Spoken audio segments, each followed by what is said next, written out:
Прво терористички напад на словачкиот премиер Фиц пред неколку дена, а сега хеликоптерска несреќа на иранскиот претседател. Дали можеме да ги поврзаме овие работи, овие несреќи кои што се случија за помалку ден на Па, добро, сега атентатот на Роберт Фицо не беше несреќен случај, беше атентат, нели? Тој е 74 годишен писател, како што разбрав, на Словачка го уби со неколку куршуми, а не губи, туку го рани.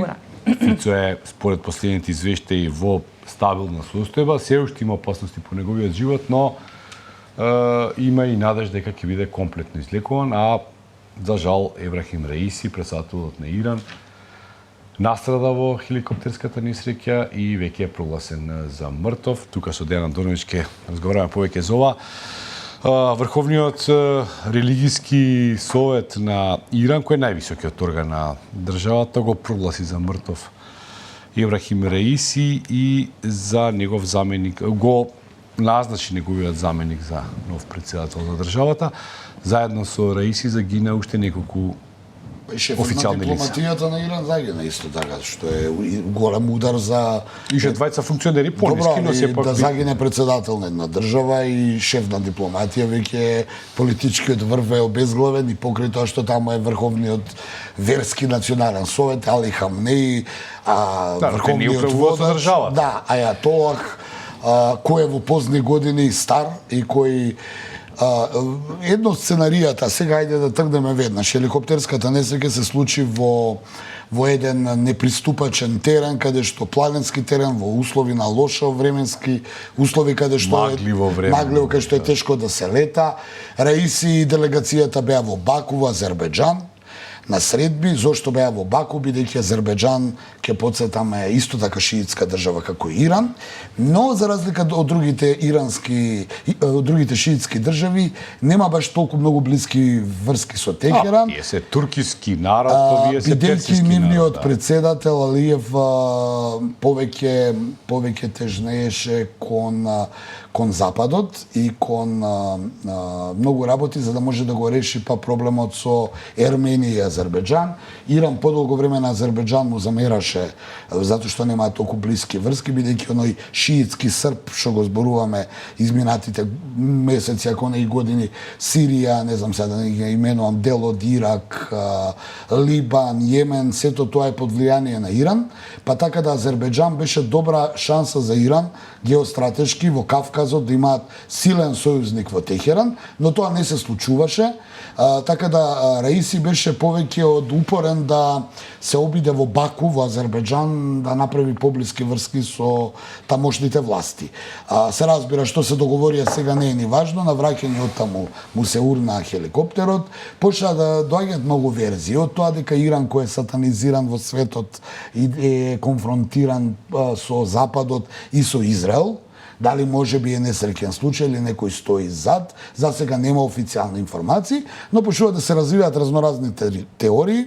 Една од теориите е секако дека може би хеликоптерот не паднал случајно, туку може би веројатно ќе има некоја истрага. Ќе видиме што ќе биде, може би не паднал случајно, може би паднал, ќе видиме што е, бидејќи до утринава ќе не да ја потврдат смртта на Раиси, но мораме да кажеме кој е Раиси. Раиси е човекот кој е доста силен политички беше и верски, и многумина сметаат дека ќе го наследи веќе болниот и стар Али Хамнеи, кој како врховен водач е највлијателната личност во исламската Република Иран, така да многу од анализите велат дека трите струи кои се во судир политички во Техеран, една од причините е дека Раиси сигурно ќе беше наследник на ајатолахот Хамнеи, што пак некои струи кругови внатре не се согласуваат со тоа, особено дел кои сметаат дека нели има една исламска конзервативна, има малку полиберална струја. Раиси не беше конзервативец, така? Тој беше некаде измеѓу. Тој беше измеѓу, меѓутоа имаше многу силно верско образование, беше верски судија и многумина смета дека требаше да биде наследник на ајатолахот Али Хамнеи, што сега па подкрепува една нели сомнеш дека имал непријатели внатре во... Гледачите го објасниме дека верската титула ајатолах е од 1979 со доаѓањето на Исламската република. Тоа буквално значи жив Коран, значи ајатолахот, неговиот збор е, да кажеме, еквивалентно има еквивалентна тежина како и тоа што пишува во Светата книга. Да, сега ова е една од опциите, втора Баку, официјален Баку од Азербеџан веднаш излезе да на некој начин да демантира дека можеби нешто се евентуално вмешање не ги обвинат, бидејќи Раиси беше во Баку да се сретне со тамошните власти, но они немаат блиски врски, значи одма се прави сомнеш дали можеби па нешто има тоа. Ако и дека Азербеџан има навистина блиски врски и добри односи со Израел, сега тука нели тоа е проблемот. Знаеш што е проблемот? голем. Што Иран сакаше Азербеџан да го приближи врз основа на таа шиитска варијанта, за да бидејќи е моќен Азербеџан, има и енергенци и релативно е силен за тој дел од Кавказот. И сојузникот Азербеџан многу би му помогнал на Техеран да ги држи под контрола состојбите во Кавказот, бидејќи ќе те потсетам, Ерменија, Грузија има протести, сето тоа што се случува таму е потенцијална бомба за некоја поголема ескалација на судирите, особено што Кавказот, па ако одиш па надоле до Блискиот Исток е регион кој многу е невралгичен. Од друга страна Британија, САД и овие големи весили за сега и Русија ги наблюдуваат, работите не излегуваат со некакви информации, бидејќи чекаат што ќе биде од истрагата, иако понудија помош за неа. Израел исто така, колку и да нели имаше конфронтација со Иран, нели може сомнежот да падне и на Израел, бидејќи тие не само што немаат дипломатски односи како две држави, туку се и конфронтирани долги години, особено изминатиот период кога се упатија и војни удари. Израел маваше врз Иран, Иран маваше врз Израел, па се смирија работите, нели за тоа известувавме, но многу ми насмета дека Израел не би требало да стои за цела евентуална ваква вината не би паднала нив, бидејќи Ја мислам дека Нетањаху има други сега обврски проблеми, ќе се префрлам и таму, нели министерот за одбрана Галант е многу радикален и тој ми се чини му е најголемиот конкурент на Нетањаху за иден премиер, бидејќи тој сега ја спасува својата влада. Да, а Галант има поголем рейтинг бидејќи може да дава одредени радикални изјави во корис на израелската операција во Рахвах, а не е под притисок на Западот. Под притисок на Западот е Нетањаху. Така да говориме за Израел, не би се префрлил на Израел. Сакам да кажам кои се една од опциите за евентуалното уривање на хеликоптерот. Не, јас верувам дека на крајот на денот сепак испаднека се лошите временски услови. Сега се постава прашањето зошто председателски хеликоптери, конвојот од хеликоптери. Зошто не оделе со авион? Зошто оделе врз таква некоја, да кажеме, рута во тие временски услови. Јас верувам дека не име прв пат да летаат во такви услови, нели толку можеле да предвидат дека може да дојде до тоа. Ќе остане енигма, а можеби во текот на денот ќе дознаеме што ќе каже официјален Техеран, особено што сега назначен е негов наследник. Од друга страна елиминиран е, би рекол, на внатрешна политичка сцена човек кој најверојатно ќе беше новиот ајатолах. Тоа зборуваме на внатрешна политичка сцена во Иран. Од надворешна политичка сцена елиминиран е председател на држава која многу е конфронтирана и со Западот и со еврејската држава, има влијание врз шиитскиот свет на Блискиот Исток, соработува со Русија, нешто што во овие години, последно овие две е грев за западниот свет, и сето тоа кога ќе го земеш како сублимираност, многубина би сакале Раиси да не е жив. Секако да, но јас мислам во поглед на ова што ти го кажа како е проблем за Западот, неговиот заменик и било кој да дојде во Иран нема да има никаква промена. Но влијанието внатре, знаеш, ни према Израел, ни према Западот. Раиси имаше влијание и врз судството, и врз религиозните кругови, и врз иранската национална гарда, знаеш.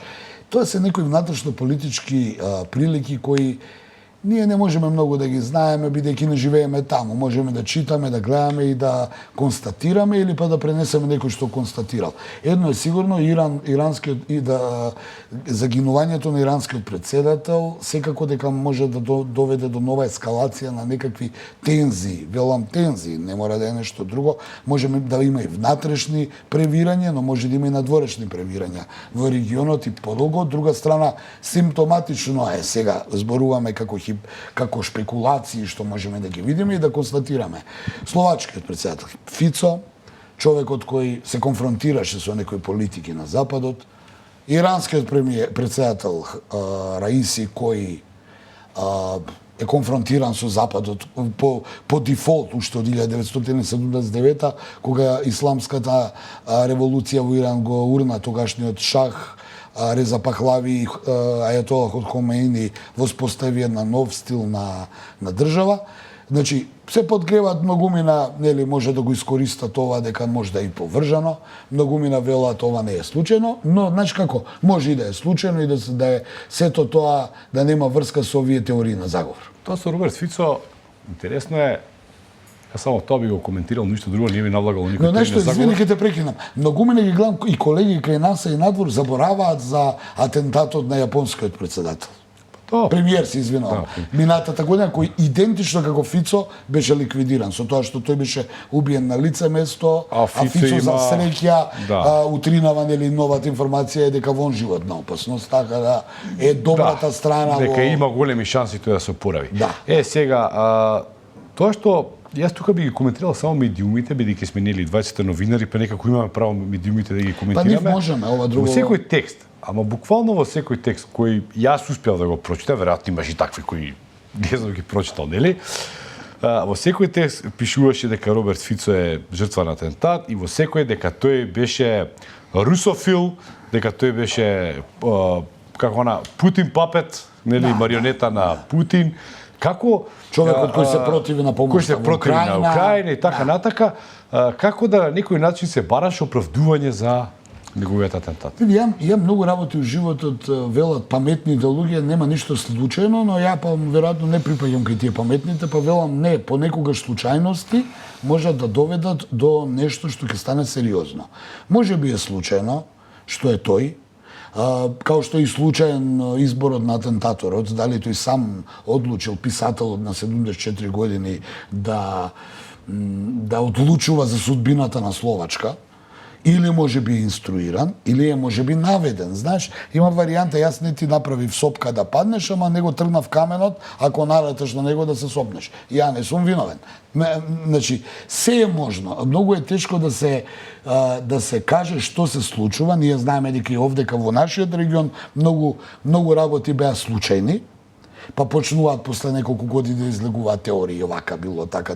Па ние до ден денеска за поранешниот председател на СФРЈ, на поранешната СФРЈ Јосип Броз Тито, уште можеме да читаме бил Тито, не бил Тито, бил ова, па дојде до таму да најдобрата можеби група на сите времења Битлси, Пол Маккартни кој се уште е жив да излезат теории на заговор дека уствари правиот Пол Маккартни загинал 65-та. Сакам да кажам, тоа се тие малку и новинарски неодговорности.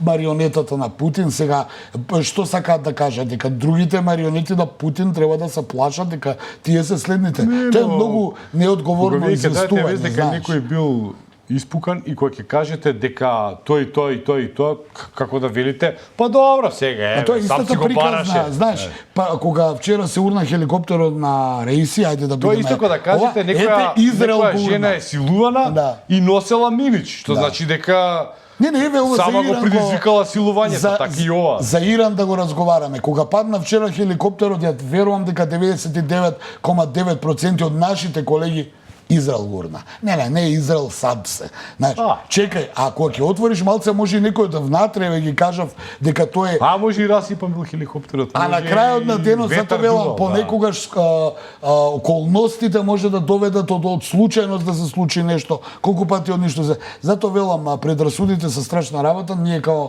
новинари мораме. Совете тоа да се одбегнува, да. Не само тоа, него мораме поодговорно да известуваме, бидејќи со овакви шпекулации го наведуваш јавноста во лага, а тоа е одговорност.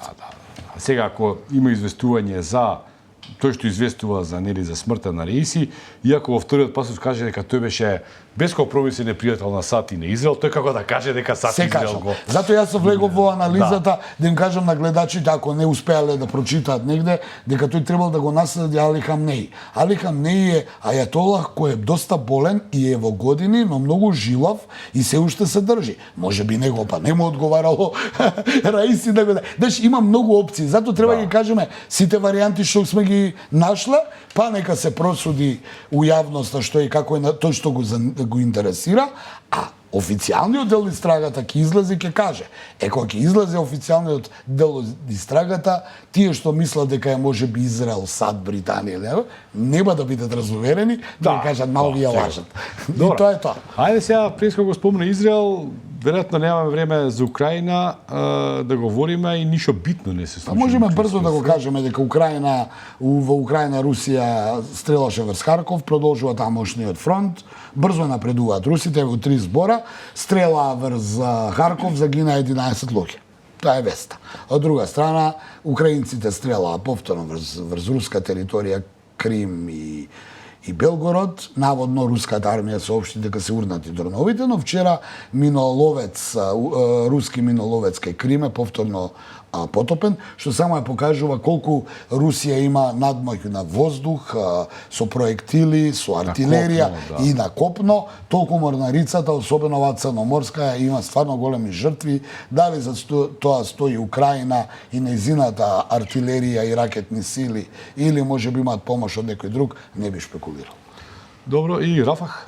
Па Рафах продолжува исто така. Ние прочитав 6000 луѓе били иселени. Да, иселени се 600. Неверојатна бројка. 35 луѓе вчера загина. Знаеш што е проблемот со Израел? Јас тоа нон-стоп се обидувам да го кажеме тука. Не е проблем дека израелската армија ќе влезе во Рафах и ќе успее да ја окупира, заземе и да ги истисне борците на Хамас. Работата што е планот? Таму не може вечно да стојат израелски сили и да држат може го населат како се друго да ги. Тоа го прави изминатите години, па дојде до ова. Сакам да кажам дека нема Нетањаху како да нема јасен план што потоа, ти ќе ја освоиш, а што потоа. Така да еве вчера ти излегува со една изјава дека најдено тело на уште еден ликвидиран заложник од оние 200 и колку беа, не знам колку останаа сега, киднапирани во октомври минатата година, што беше повод за оваа операција. И тоа е можеби само дополнително ветар у грб на израелската влада да биде безкомпромисна во оваа копнена офанзива во Рафах, но повторно ќе кажам, Нетањаху е многу внимателен и пошто е под голем притисок, а неговиот министер за одбрана Галант, кој е јастреб во Тел Авив, се залага за нешто многу порадикално и според последните анкети во Израел многу му е скокнат рейтингот и многумина сметат дека овој пензиониран генерал кој дојде како вореден министер за одбрана ќе биде идниот премиер на Израел. Ти благодарам, Дејан.